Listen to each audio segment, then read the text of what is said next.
We will start our session Extremophiles. Our first speaker will be Marta Kilichowska from the Faculty of Chemistry at Jagiellonian University in Poland. The presentation is Extremophiles as the source of potential anti-cancer therapeutics, a search for novel L-asparaginases, as I well read.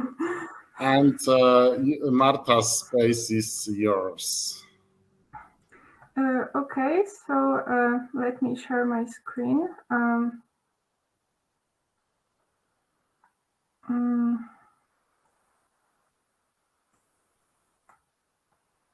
right, I hope you can see my slides. Is everything visible?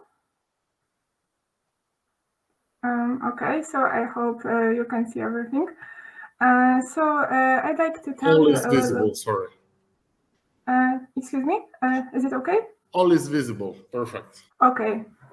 So I'd like to tell you a little bit about L-asparaginases and what can we learn from extremophilic enzymes and why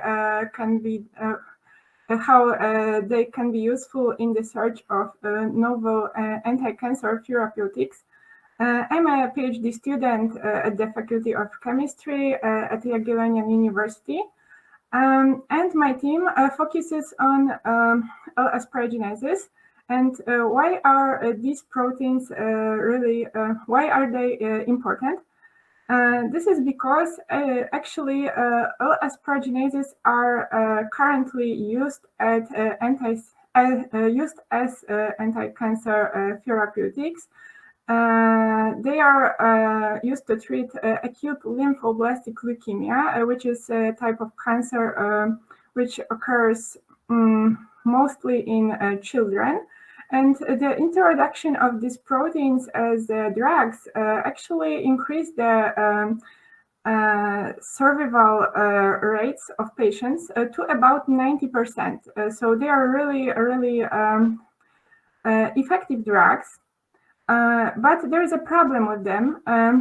Administration of these drugs is often accompanied by severe side effects. They are mainly caused by the immune reactions of patients to these proteins or by the secondary activities or secondary activity of these proteins.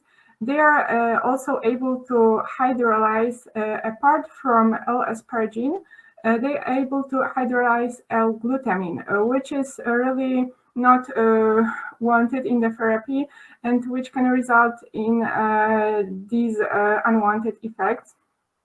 And because of that, we are looking for novel L-asparaginases, proteins that would be able to hydrolyze L-asparagine, which is an amino acid, to L-aspartate and ammonia. I'd also like to tell you a little bit why the enzymes that are able of asparagine hydrolysis are used in cancer treatment. It is just because the cancer cells are not able to synthesize the asparagine, which is amino acid important for protein synthesis, and they cannot synthesize this amino acid on their own. So healthy cells can do it, but cancer cells can't. So we just try to make these cancer cells simply starve when we administer these drugs. These enzymes can be divided into three classes. Class 1 is bacterial type L-asparaginases, and type 1 is cytosolic, type 2 is secreted, and these type 2 L-asparaginases are these that are used as drugs currently. There are two L-asparaginases in clinical practice. One is derived from E. coli, and the second one is from Erwinia chrysanthemi. And why type 2 is used as drugs and type 1 is not. It all comes down to their affinity to the substrate. It needs to be in nanomolar range, which is actually the case of type 2. Type 1 has the affinity of only micromolar range. It's not enough. So we were looking for in other options. Maybe we're trying to engineer some existing enzymes to increase their affinity to substrate. Class 2 is plant type L-asparaginases. It's actually what I'm focusing on in my PhD studies. They can be divided into K-independent or K-dependent enzymes. It's simply the difference between them is that one type depends on potassium to be activated and the other one doesn't. It's also interesting because substitution of a few amino acid residues can make them switch between these K-dependent and K-independent enzymes. So they can be like K-dependent can be made independent and reverse. And class 3 is rhizobium apply type. They are can be constitutive or inducible. And it's also worth mentioning that all of these types are commonly spread in all domains of life. It's not like a plant type asparaginases are only in plants. They just have been first isolated from plants. That's why they are named like that. But they are also in bacteria and in different types of organisms. I'd like to tell you a little bit about extremozymes. What makes them so interesting? They have a lot of adaptations to environmental conditions. They live in harsh environments, so they have to exhibit some unusual biochemical properties. And they can be divided into different groups based on what environment they live in. And for example, one of these groups is psychrophiles, which inhabit cold environments. What about their adaptations to these environments? They actually have an increased number of charged amino acids on the surface of their proteins. It's because they have to somehow compete for water with the environment, because the decrease in temperature makes the entropy the decrease in temperature makes the system more ordered. So the solvation shell of the enzyme needs to be maintained. And these ionized residues help these enzymes to maintain their the water in their structure. They also have high absolute activity, and they don't have a lot of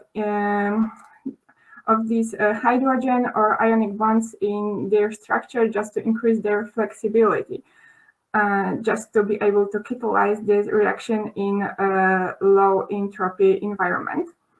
They are also halophiles. They are kind of similar to psychrophiles because they also have to compete for water, but with salt. And therefore, they also have an increased number of charged amino acids on their surface. There are also thermophiles, which inhabit hot environments. They have increased number of hydrogen bonds and salt bridges just because they need to maintain stability in really high temperatures. And they have a tightly packed hydrophobic core, just in opposite to psychrophiles. And I think the least studied and the mostly unknown group of extremozymes is that of barophiles, which inhabit environments of high pressure. They are also called piezophiles. I hope I pronounce it correctly. They presumably have high compressibility, large total internal cavity volume, and high absolute activity. And they're kind of hard to separate from the adaptations to cold environments, because organisms that produce these enzymes often inhabit the inhabit simply oceans where there is pressure and cold temperature they exist together. So yeah. And I'd like to tell you a little bit what I have done. This is the work of my team. They have actually annotated L-asparaginase genes in 250,000 of different bacterial genomes, which belong to almost 50,000 of different bacterial species.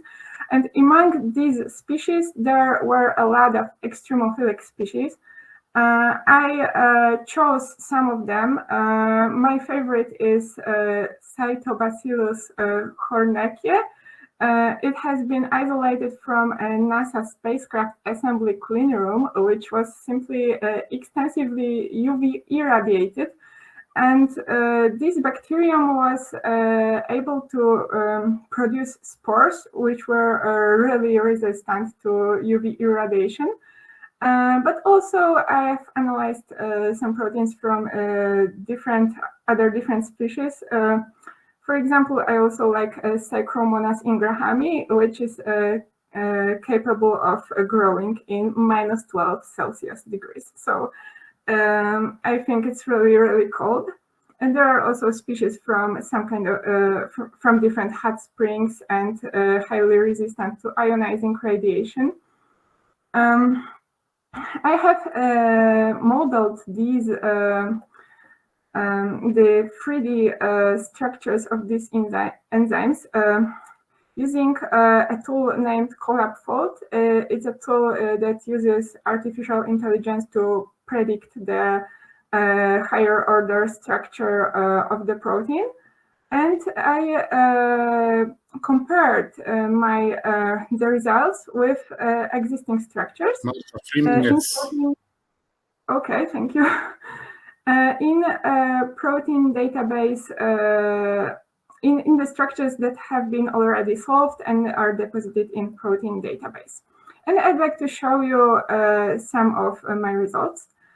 For example, this is the active site of Psychromonas ingrahami, L-asparaginase type 1. Here you can see the substrate and the product of the reaction. Actually, there are both of them. It's like the structure in PDB looks like that. Here you can see that one residue is marked in magenta. It's alanine, and in E. coli L-asparaginase, which was my reference, in this position there is serine, which is capable of interacting with the substrate, but alanine is not. So there is a question, what is the consequence of such substitution? Another structure is the active site of Prisia antarctica, also type 1 L-asparaginase. There is a substitution of threonine, which is a catalytic one actually, to serine. And another question, what are the consequences of such a substitution? It's a really important residue, so I think it needs to be examined further, and we can reach some really interesting conclusions of that. Here you can see the active site of Cytobacillus hornekia. It's this one isolated at NASA. You can see that an aspartate residue on the top has been substituted by tyrosine, which doesn't actually interact with the substrate. But there is another tyrosine on the left which interacts, and also at the bottom left corner you can see a substitution of glutamine to proline, which doesn't interact with the substrate. So it's another interesting substitution. And the last one I'd like to show you is the active site of Chloracidobacterium thermophilum. Unfortunately, we don't have a whole sequence of the protein. It's because the low quality of the genome. But still, I managed to spot two substitutions from glycine to aspartate and from tyrosine to leucine, which also are remarkable changes in the active site. And just to sum up, I'd like to tell you that L-asparaginases are very effective in cancer treatment. And as extremophilic enzymes have some unusual biochemical properties, they're really interesting as maybe potential new drugs. That in silico, we can predict the conformation of protein, and we can see that active sites of extremophilic L-asparaginases are altered in comparison to mesophilic ones. Of course, such alterations may have different biochemical consequences. For example, alterations in substrates specificity or affinity, and that further investigation is needed to examine the consequences of such alteration. And I thank you for your attention. I'd like to also mention that this work was funded from with two grants from National Science Center of Poland. And once again, thank you for inviting me here.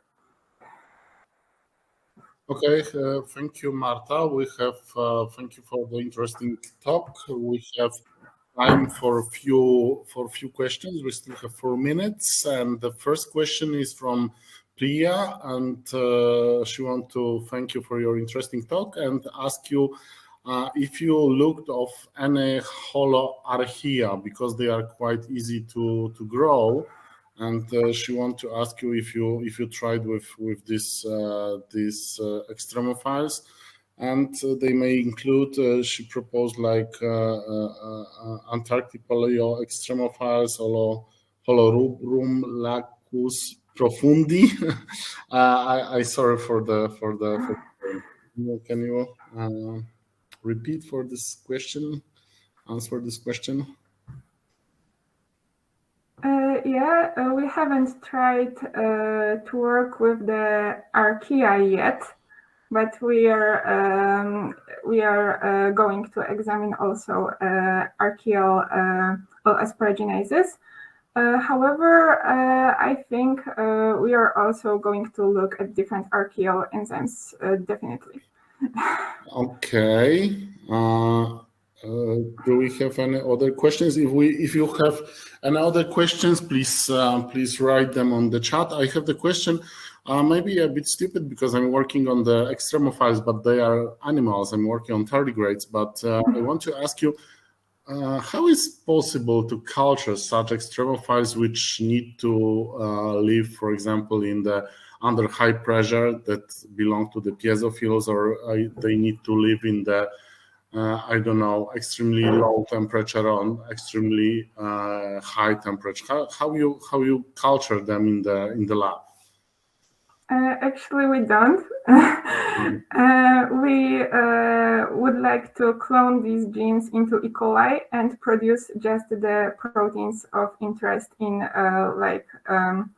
some other in other kind of host. And namely in E. coli, yeah. Okay, you are producing some kind of analogs of. So the proteins should be the same unless there are some, I don't know, specific chaperone proteins in these extremophiles. But unless, as long as they're not, we are capable of simply producing this particular protein in another species of bacteria. Okay. Thank you very much.